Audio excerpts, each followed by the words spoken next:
জামাতের নিবন্ধন মামলাটি দ্রুত শুনানি করার জন্য মাননীয় আপিল বিভাগের ফুল বেঞ্চের সামনে আজকে মেনশন করেছি, উপস্থাপন করেছি। সেখানে আমি বলার চেষ্টা করেছি যে এই মামলাটি দ্রুত নিষ্পত্তি হওয়া প্রয়োজন, অন্যথায় বাংলাদেশের গণতান্ত্রিক প্রক্রিয়ায় উত্তরণের ক্ষেত্রে এক ধরনের অনিশ্চয়তা তৈরি হবে এবং আমারই কথা আপিল বিভাগ গুরুত্বের সঙ্গে নিয়েছেন এবং অতীতে এই মামলাটি আংশিক শ্রুত হয়েছিল যেই বেঞ্চে, সেই বেঞ্চে এটা শুনানির জন্য মঙ্গলবারে আসবে, এই জন্য অ্যাকসেপ্ট করেছেন।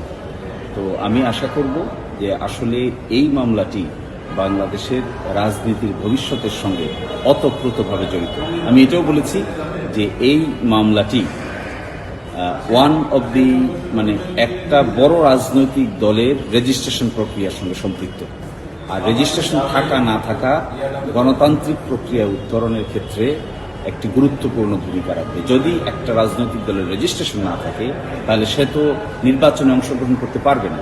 সেই জন্যই আজকে গুরুত্বের সহিত এটি বলা হয়েছে এবং আপিল বিভাগ বলেছেন আগামী মঙ্গলবারে এই মামলাটি শুনানি করবে।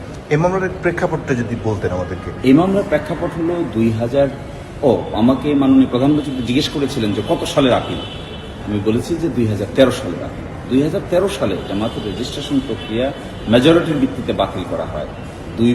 দুইজন একদিকে রায় দেন, একজন আরেকদিকে রায় দেন। দুইজন বলেন রেজিস্ট্রেশন থাকবে না, একজন বলেন যে রেজিস্ট্রেশন থাকবে। এটার বিরুদ্ধে আমরা আপিল করি। সেই আপিলটি আপিল বিভাগে আসার পরে সিনিয়র আইনজীবী হরতাল থাকায় আসতে না পারার কারণে এই মামলাটি একসময় ডিসমিস ফর ডিফল্ট হয়ে যায়। তারপরে আমরা ডিসমিস ফর ডিফল্ট থেকে মামলাটি পুনরুজ্জীবনের দরখাস্ত দেই, সেখান থেকে পুনরুজ্জীবিত হয়। তারপরে আপিল শুনানির জন্য আসে, ওই আপিল পার্ট হার্ড হয়।